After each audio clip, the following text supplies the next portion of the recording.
Este es uno de los mensajes que me ha ilusionado predicar. Siempre me bendice mucho predicar la palabra del Señor, pero a veces, por el contenido del mensaje, yo sufro mucho. Pero este es uno de los mensajes que en lugar de sufrir, lo voy a disfrutar mucho y espero que usted también. Abra su Biblia en San Juan, capítulo 1, y vamos a estar en el verso 35. Me vi tentado a ir hasta el verso 51, pero me di cuenta que no me iba a dar tiempo. Y desde aquí hasta que venga Cristo yo creo que tenemos tiempo. Entonces, vamos a ver. Verso 35, ¿lo tienen? Amén. El siguiente día, otra vez estaba Juan y dos de sus discípulos. Y mirando a Jesús, que andaba por allí, Juan dijo: he aquí el Cordero de Dios. Le oyeron hablar los discípulos que estaban con él y siguieron a Jesús. Y volviéndose Jesús y viendo que le seguían, les dijo: ¿qué buscáis? Ellos le dijeron: Rabí, que traducido es maestro, ¿dónde moras? Jesús les dijo: venid y ved. Fueron y vieron dónde moraba y se quedaron con él aquel día, porque era como las 4 de la tarde, la hora 10ª, más o menos. Andrés, hermano de Simón Pedrito, que más tarde lo veremos un poquito de él, era uno de los dos que habían oído hablar a Juan y habían seguido a Jesús. Andrés halló primero a su hermano Simón y le dijo: hemos hallado al Mesías, que traducido quiere decir el Cristo, que para nosotros en español sería ungido, el ungido. Y le trajo a Jesús y Jesús lo miró y le dijo: tú eres Simón, tú eres hijo de Jonás, pero a partir de ahora serás llamado Cefas, que traducido es Pedro, que para nosotros sería roca, una roca, un cimiento, un cimiento. Hermanos, hoy con la ayuda del Señor vamos a ver algunas grandes verdades que hay en la palabra de Dios, pero mi intención es que al final usted y yo podamos entender qué es ser un discípulo de Cristo, que entendamos que debemos seguir a Cristo no por los beneficios, sino por amor a Cristo, que tengamos un corazón enseñable. Mi pretensión es que al terminar este mensaje, usted decida tener un corazón enseñable y que usted también decida cambiar la religión por Cristo y que el Señor nos ayude para que podamos entender que es nuestra responsabilidad como discípulos acercar a los nuestros al Señor. Empecemos en el verso 35, que dice así: el siguiente día, entonces estaba otra vez Juan con dos de sus discípulos y mirando a Jesús que andaba por allí, Juan dijo: he aquí el Cordero de Dios. La aspiración de cualquier judío, igual que la nuestra, es agradar a Dios. Existen dos tipos de personas en el mundo con respecto a esto: los que quieren agradar a Dios y a los que no les interesa. Usted conoce de los dos. Usted conoce personas que quieren agradar a Dios y conoce personas que no les interesa. Pero aquí podemos ver nosotros que Juan está dando un testimonio, Juan el Bautista está dando testimonio, y que los que están alrededor de él son gente que quiere agradar a Dios. Recuerdan que Juan estuvo predicando y su predicación era, antes de bautizar: arrepentidos, porque el reino de los cielos se ha acercado. El evangelio que predicaba Juan el Bautista era arrepentimiento. Pero Juan estaba predicándole a judíos. Los judíos conocían bien la palabra de Dios. Ellos tenían toda la Biblia, la Torá, toda la Biblia de los 39 primeros libros, los del Antiguo Testamento, ellos los tenían completos. Entonces ellos conocían la voluntad de Dios. Pero al igual que hoy, en Israel mucha gente decía ser hijo de Dios, pero no quería, no le interesaba agradar a Dios. Habían algunos que sí. Aquí está el gran detalle. Los que pretendemos agradar a Dios muchas veces no nos damos cuenta de las implicaciones que tiene ser cristiano. Cuando Juan el Bautista estaba ahora hablando con sus discípulos y les dice, este es el Cordero de Dios, Juan está dando la conclusión de su ministerio, está terminando su ministerio, su encargo. Recordarán ustedes que este sería el tercer día desde que estamos estudiando el testimonio de Juan el Bautista. El primer día vino una comitiva de las autoridades de Jerusalén para preguntarle, ¿usted es el Cristo? Y él dijo, no. Y preguntaron, entonces usted es el profeta, tampoco. Y bueno, entonces, ¿usted es Elías? No, yo no soy. ¿Quién es usted? Y él dijo, yo soy la voz de uno que clama en el desierto, preparad el camino del Señor. Ese fue el primer testimonio. Él les dijo, yo los bautizo con agua, pero dentro de ustedes, ahí en medio de ustedes, hay uno del cual yo no soy digno de desatar el calzado de sus pies, que ese es el que bautiza con Espíritu Santo y fuego. O sea, el testimonio de Juan el primer día fue decirle a las autoridades, el Cristo ya está aquí en medio de ustedes. El segundo día, ya se habían ido la comitiva esta, y lo leímos la última vez que hablamos de este tema hace 15 días. Juan le da testimonio, pero ahora es a la multitud, porque entre los que vienen a bautizarse viene Jesús. Y imagínense la escena, están en el Jordán, Jesús viene caminando en medio de un grupo de gente y cuando va a entrar al río, cuando está con Juan, Juan dice, como que yo lo tuviera aquí a la par, ¿no? Este es el Cordero de Dios que quita el pecado del mundo. Hermanos, testimonio de Juan el Bautista era muy importante porque quiero que piense por un momento si mi apreciación es justa. La persona que quiere agradar a Dios, aunque su corazón quiera agradar a Dios, su principal problema es el pecado. ¿No le pasa a usted que usted quiere agradar a Dios y cuando se dio cuenta metió la pata? ¿A cuántos les ha pasado? Por eso es que Romanos capítulo 7 dice, miserable de mí, ¿quién me librará de este cuerpo de muerte? Porque yo con mi mente quiero servir al Señor, pero encuentro en mis miembros otra realidad que me lleva cautivo al pecado. O sea, es como que Pablo decía, qué desgracia, no lo logro. Algo así era, hermano. Es el mismo problema que tenían los que estaban viniendo a Juan a que los bautizara. Ellos estaban arrepintiéndose. Ellos querían agradar a Dios. Estaban dando un paso, pero su problema era el pecado. Juan da la buena noticia.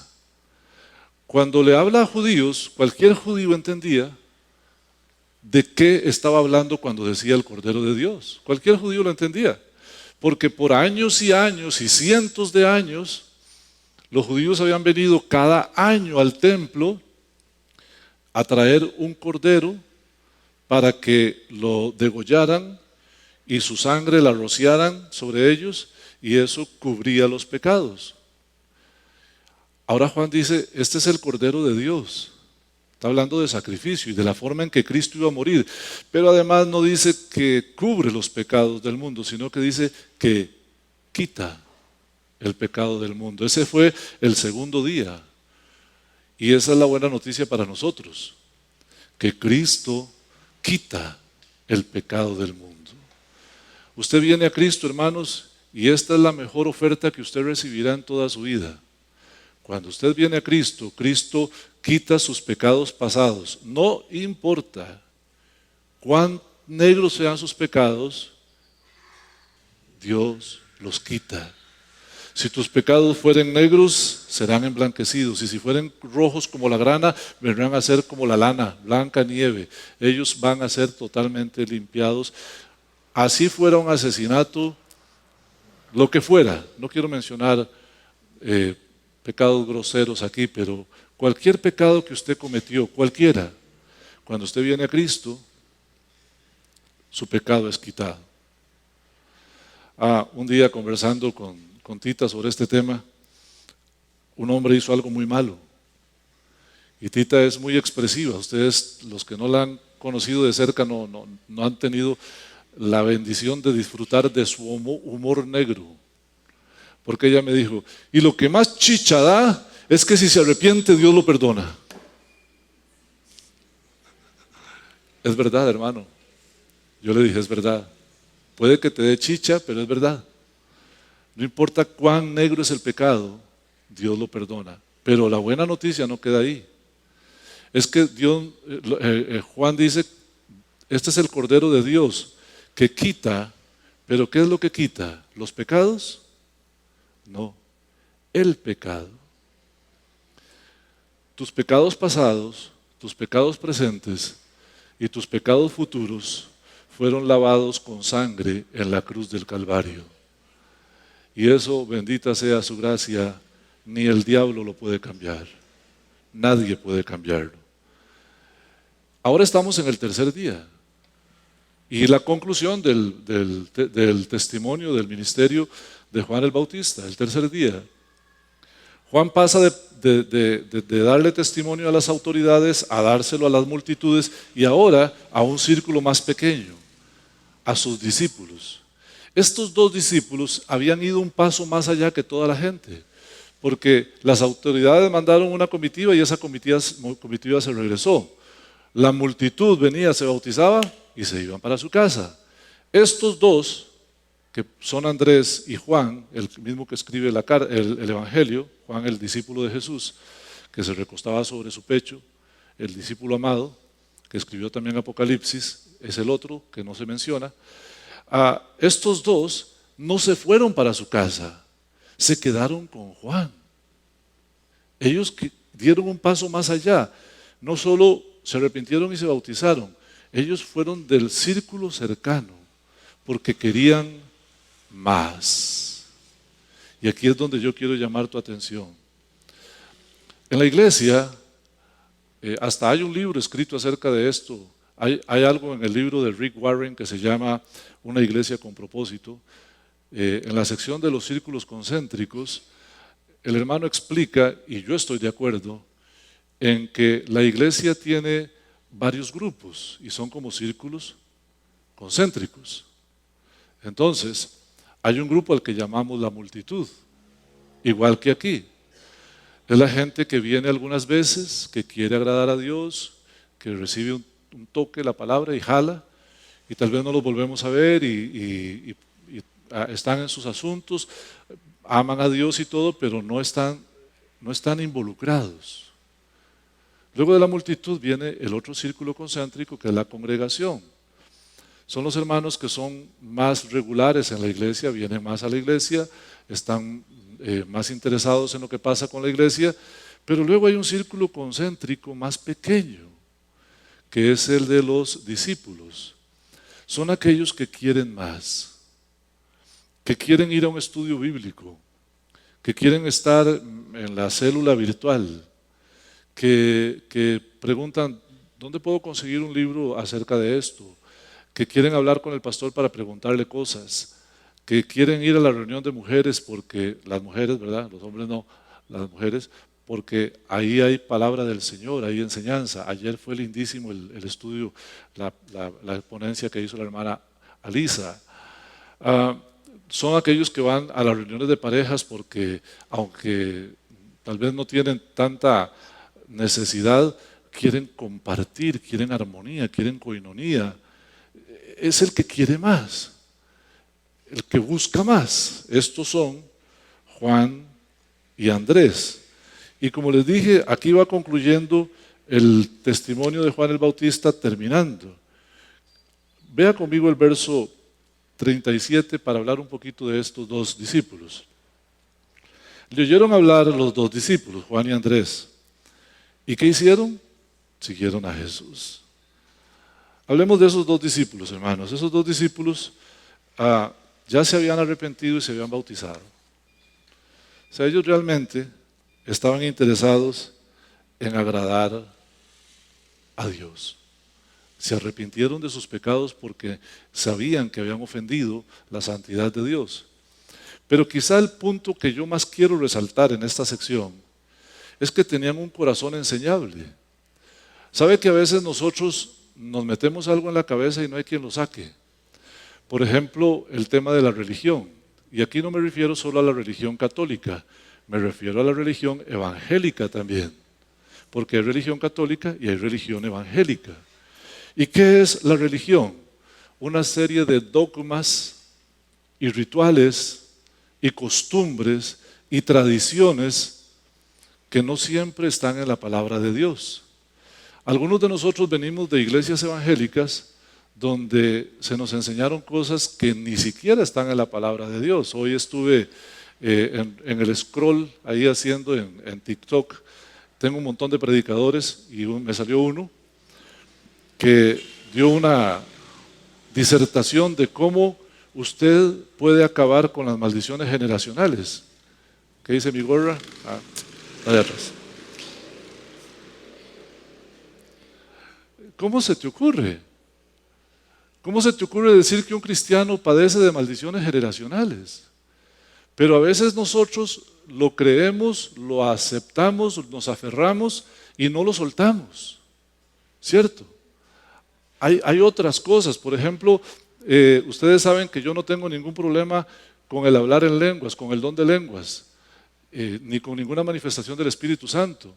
Pero a veces nos han enseñado que en un culto pueden hablar 20 personas al mismo tiempo lenguas. Y yo digo, ¿y por qué no leen 1 Corintios 14 para que vean cómo es la cosa?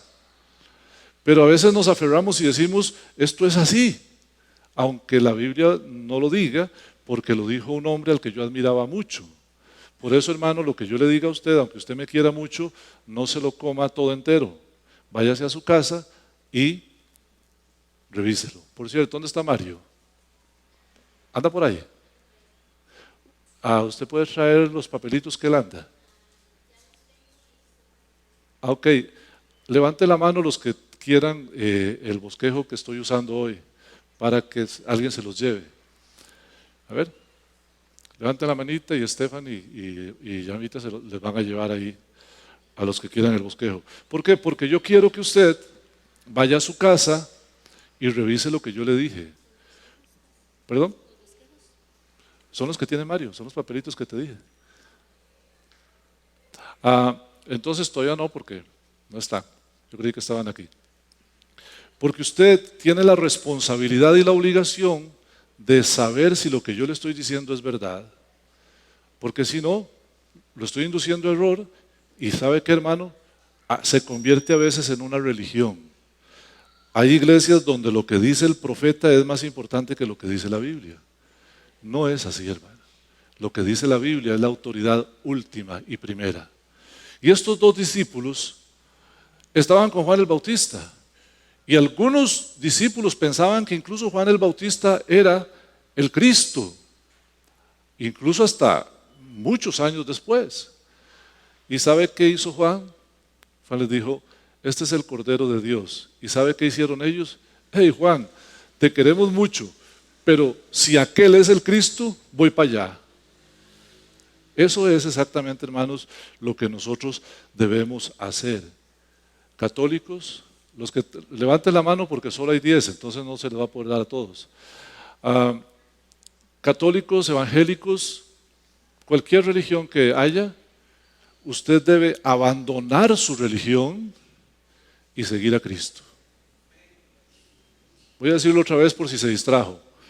No importa qué religión usted tenga, usted necesita abandonar su religión y seguir a Cristo.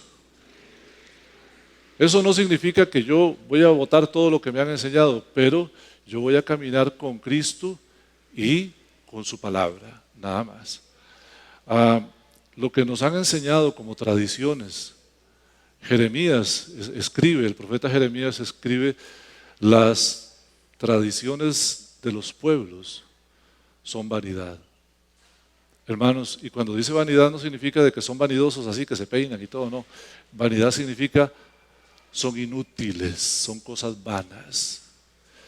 Por eso Pablo dijo, yo cuando estuve entre ustedes llegué porque estaba enfermo y ustedes me quisieron y me ayudaron, y quiero decirles que entre ustedes no me propuse saber nada más que una sola cosa: a Cristo y a ese resucitado. Y justamente es lo que yo quiero que esta mañana se le meta en el corazón a usted. Estos dos discípulos nos dan un ejemplo. Querían agradar a Dios, se bautizaron, se arrepintieron, se quedaron con el bautista porque ellos veían en él un hombre especial, pero cuando llegó Cristo, adiós todo eso y voy por donde Cristo. Y eso es lo que nosotros, hermanos queridos, debemos hacer. ¿Qué significa eso? Eso es tener un corazón enseñable. Usted tiene que tener un corazón moldeable. Un corazón que cuando la palabra te habla, usted diga, ok, hasta hoy he creído esto, pero la palabra dice otra cosa, voy a ajustar. Voy a hacer los ajustes que tenga que hacer, porque lo principal es seguir a Cristo. No una religión, no un pastor, no una iglesia.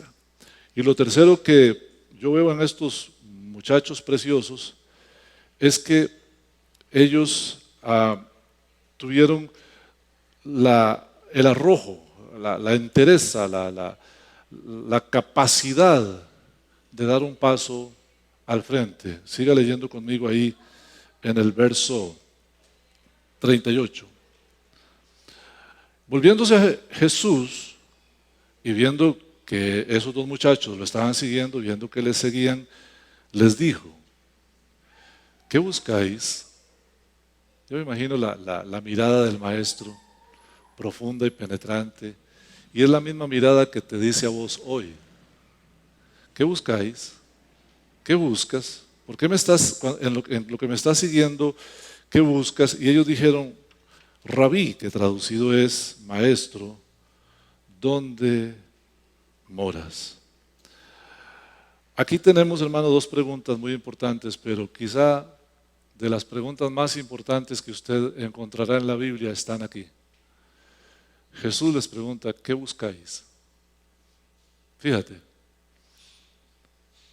Cristo es omnisciente, Él es Dios, Él todo lo sabe. Dice la Escritura que antes de que la palabra salga de mi boca en oración, Él ya sabe lo que yo le voy a pedir. Fíjate qué carga es eso, ¿ah? Conoce el corazón, pesa mis pensamientos. Aún así, Él se vuelve y les dice, ¿qué buscáis? Esto está escrito aquí para nosotros, porque Jesús sabía qué buscaban.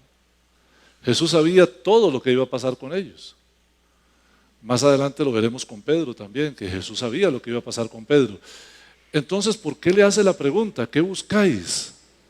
Para nosotros es esta pregunta, para que quedara registrada para nosotros. ¿Por qué busca usted a Jesús?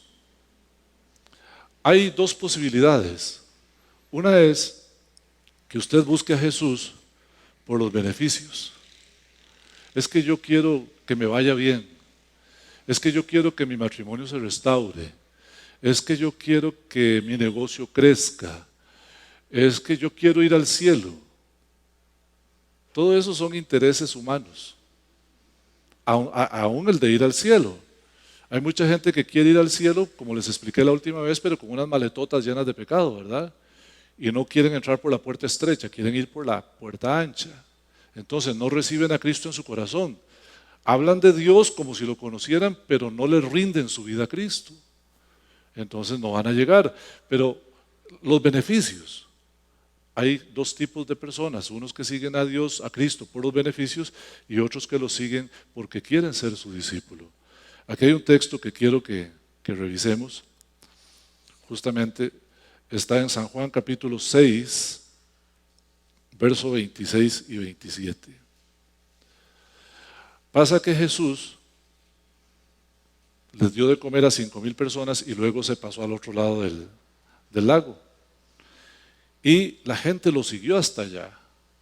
Y cuando estaba allá y ya lo encontraron, le preguntaron: hey, Rabí, ¿cuándo vino? ¿En qué se vino? Porque había un problema ahí con las barcas.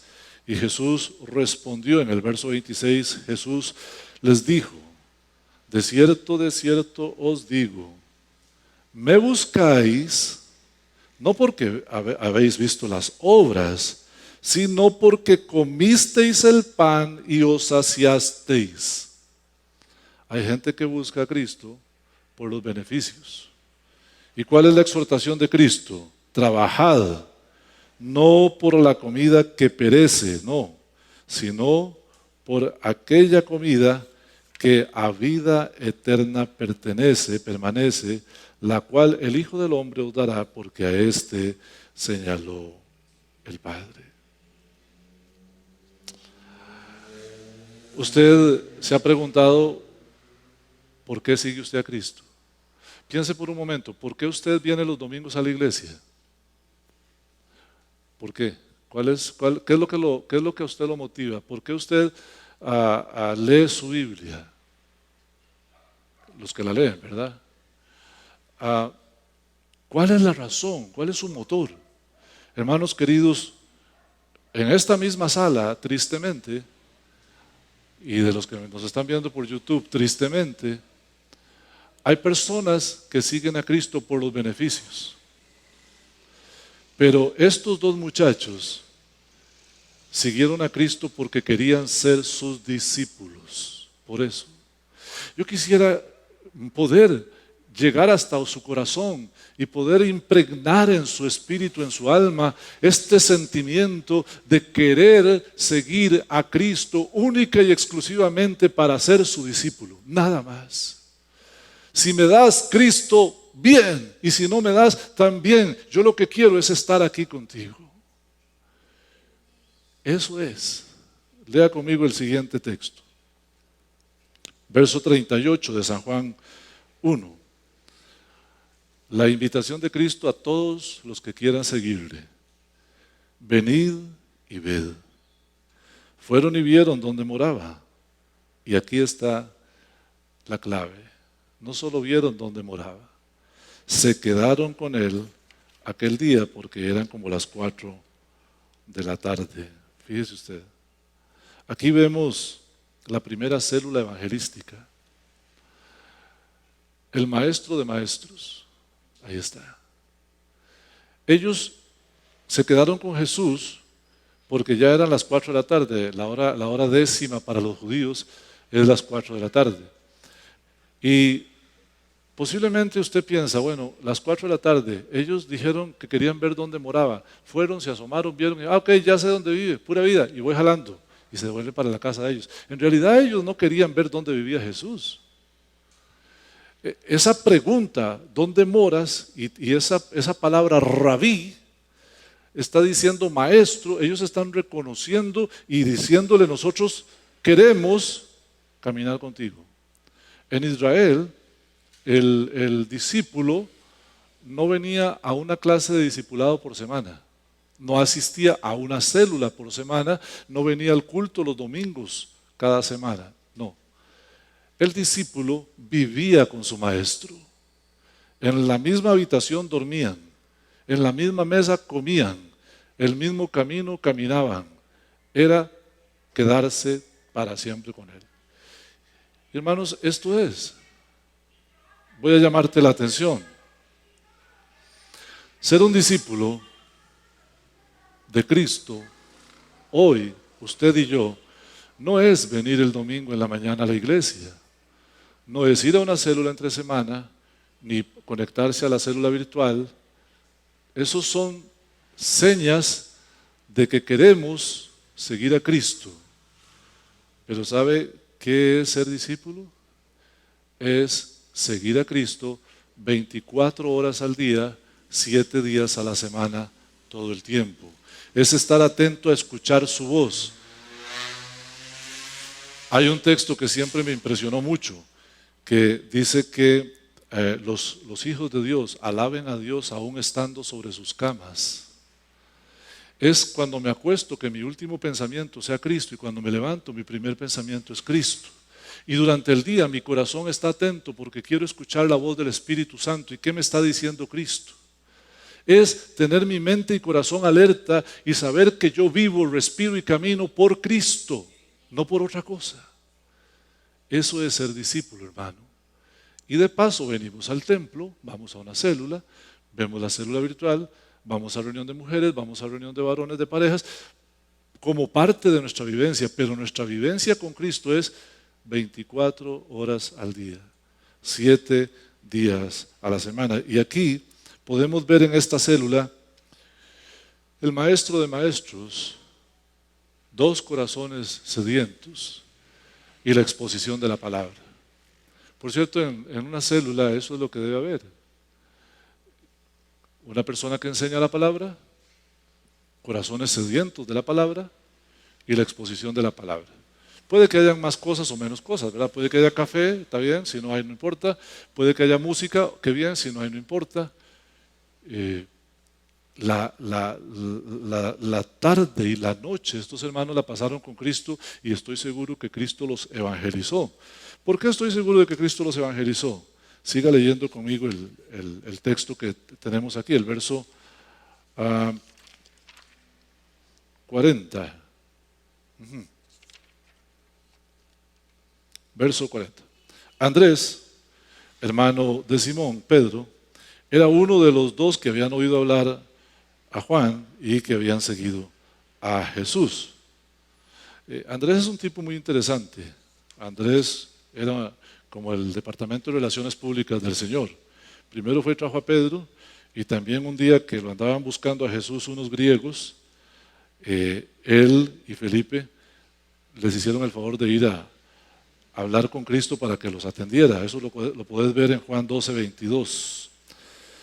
Y en Marcos 1:29 puedes ver que Andrés y Pedro eran muy hospedadores, porque allá fue a parar Cristo con todos sus discípulos a la casa de Andrés y Pedro. Este Andrés, verso 41, halló primero a su hermano Simón y le dijo: hemos hallado al Mesías, que traducido es Cristo.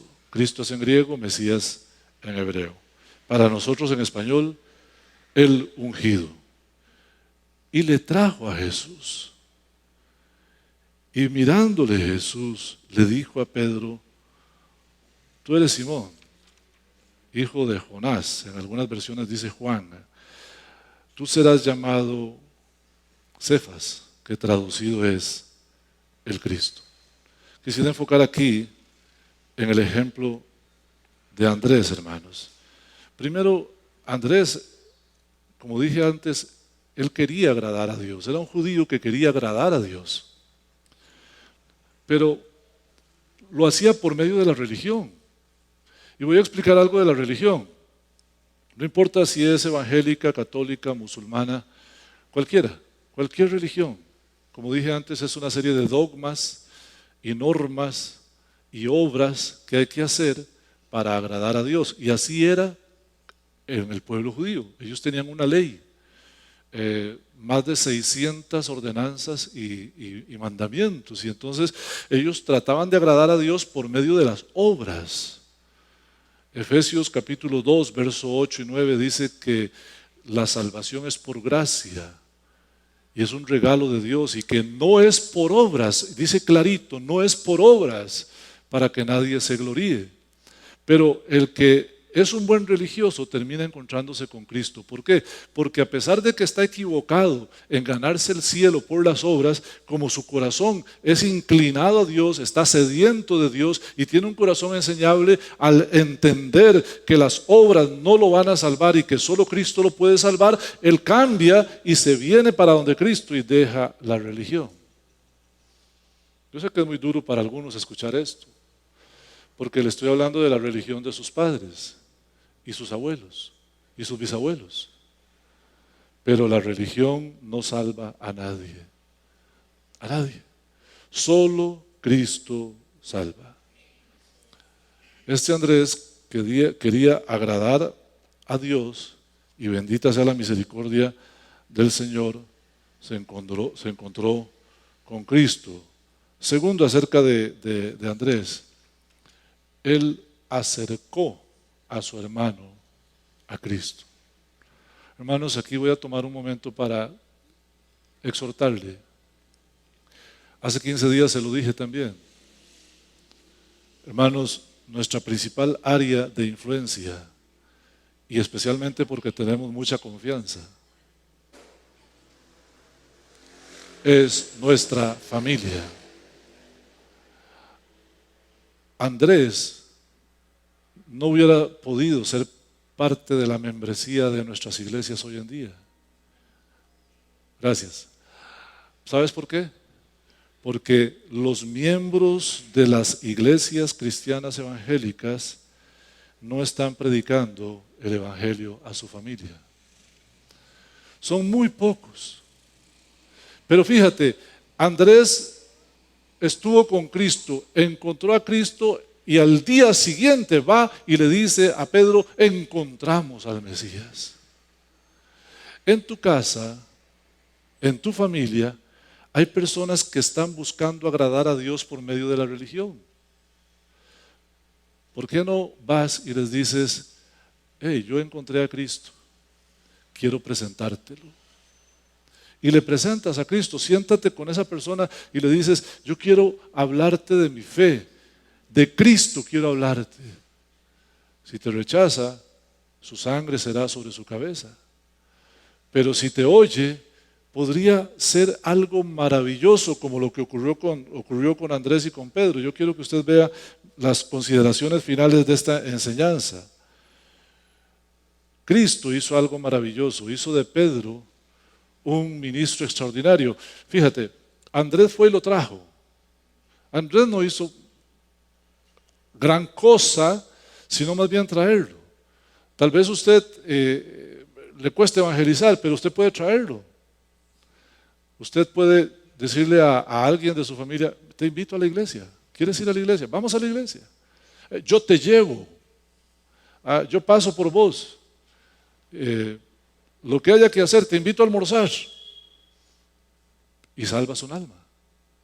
Esa persona podría ser el próximo pastor de esta iglesia. Usted no lo sabe.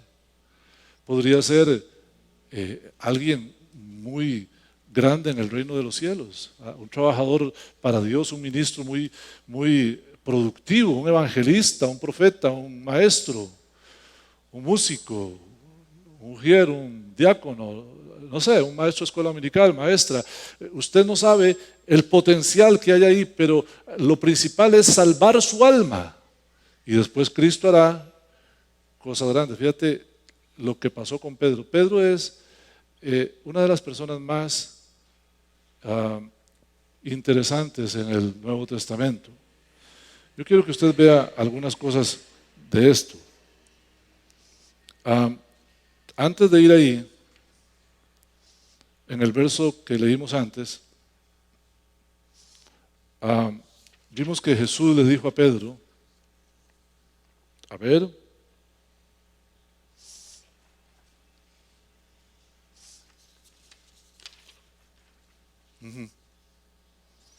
de Pedro vamos a ver varias cosas. Una, él fue al que Cristo encargó para que una vez que él resucitara, Pedro viniera y confirmara a sus hermanos. ¿Se acuerdan? Pedro, el diablo te ha pedido para zarandearte, pero yo he rogado al Padre para que tu fe no falte. Así es de que tú, una vez que hayas vencido, vuelve y confirma a tus hermanos, a los discípulos. O sea, Pedro llegó a ser el líder de los 12 apóstoles. Pero hay una cosa que Pedro hizo que pocas veces hablamos de esa. Y es una mala interpretación que hay con respecto a aquel pasaje que lo veremos al final del libro de San Juan, también allá por el capítulo 20, donde el Señor le dice, 19, que el Señor le dice a Pedro: tú eres Pedro, y sobre esta roca fundaré mi iglesia y te daré las llaves del reino. Algunos dicen equivocadamente que Pedro fue el primer papa. Otros dicen que él tiene las llaves del cielo, ¿verdad? Y hasta hacen chistes como ese. Si se murió un abogado y fue al cielo, y Pedro ahí en la entrada le dijo: usted no puede entrar, y todo eso, ¿verdad? Como si fuera, fíjese que no. Las llaves del reino, ¿qué significa? Significa que a Pedro le tocó la misión única y exclusivamente a él de abrir la puerta del evangelio de Dios, en el capítulo 2 del libro de los Hechos. Después, para los samaritanos, en el capítulo 8 del libro de los Hechos. Y por último, a los gentiles, en el capítulo 10, verso 25 al 40 y tantos, también del libro de los Hechos. Además de que Pedro escribió parte de la Biblia e hizo múltiples milagros.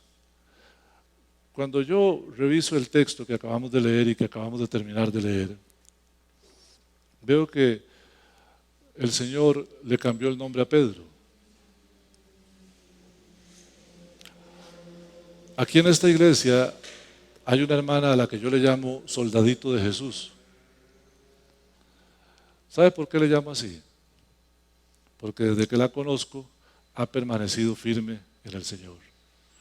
Un día sí y otro también, y ella avanza y va y viene aquí, va allá, fue a otro país, allá sirvió al Señor, estaba en la universidad y le sirvió al Señor, y en todo lado ha sido lo mismo. Ahí va, Soldadito de Jesús, le digo yo. El que Jesús le cambiara el nombre a Pedro tiene que ver con lo mismo. Es algo así como los sobrenombres que ponemos nosotros. Tita a mí me cambió el nombre, Tita me dice de otra manera, ella me puso un nombre bíblico. Yo no sé si será el mismo que tendré en el cielo, pero bueno, ella me dice así. Si a usted le dijeran justo, ¿por qué sería que le dicen justo? Porque es justo. Si a usted le dicen, por ejemplo, había un narcotraficante al que le decían ojos bellos, ¿se acuerdan? ¿Por qué le decían ojos bellos? Malo como la empanada de sapo, más o menos. Pero tenía los ojos bonitos, ojos bellos. ¿Por qué el Señor le cambia el nombre a Pedro de Simón, que era un nombre muy importante, era la traducción de Simeón, una de las tribus de Israel? ¿Por qué se lo cambia a Pedro? Porque Pedro le tocó poner las bases de la iglesia. Para los judíos, en el capítulo 2, usted encuentra el discurso de Pedro, y se convirtieron ¿cuántos ese día? ¿Cuántos se convirtieron en el primer sermón de Pedro? 3,000. Y unos días después volvió a predicar y se convirtieron. Oiga, qué ministerio el de Pedro. En menos de un mes tenía una iglesia de 0 a 5,000 miembros. Ese era Pedro. Firme como una roca. Y luego con los samaritanos, los judíos no se llevaban con los samaritanos, y el Señor permitió que hubiera salvación para los samaritanos. ¿Y quién fue allá a Samaria a confirmar a los hermanos? Juan y Pedro. Y luego los judíos no querían que los gentiles tuvieran acceso a esta gracia, no les interesaba, ellos querían solamente la salvación solo para ellos. ¿Y a quién usa Dios para ir y abrir el evangelio, la puerta del evangelio a los gentiles? A Pedro. ¿Ves cómo el Señor le dio las llaves del reino a Pedro? Pero no son un juego de llaves, sino la capacidad, la bendición de ser Él el que abriera la puerta del evangelio. Yo quiero concluir con 3 reflexiones para usted y para mí. La primera, queridos hermanos, abra su mente y tenga un corazón enseñable. Todo lo que usted ha aprendido es parte de su vivencia, pero si no lo conduce a Cristo exclusivamente, no sirve. No importa lo que a usted le hayan enseñado, si no te conduce exclusivamente a Cristo, no sirve. Tenga un corazón enseñable, déjese moldear por el Espíritu Santo. La segunda reflexión que tengo para usted y para mí es: comparta el Evangelio con su familia. No tenga más esta actitud indiferente. Si no sabe cómo hablar, usted puede decirle: venga conmigo a la iglesia y aquí escuchará la palabra de Dios. Y por último, queridos hermanos, sigamos a Cristo por las razones correctas, no por los beneficios. Hagámonos discípulos de Cristo solamente para estar con Él, para tener intimidad con Él, para tener relación con Él, para que nuestra vivencia cristiana sea Cristo 24/7. Que Dios los bendiga, hermanos.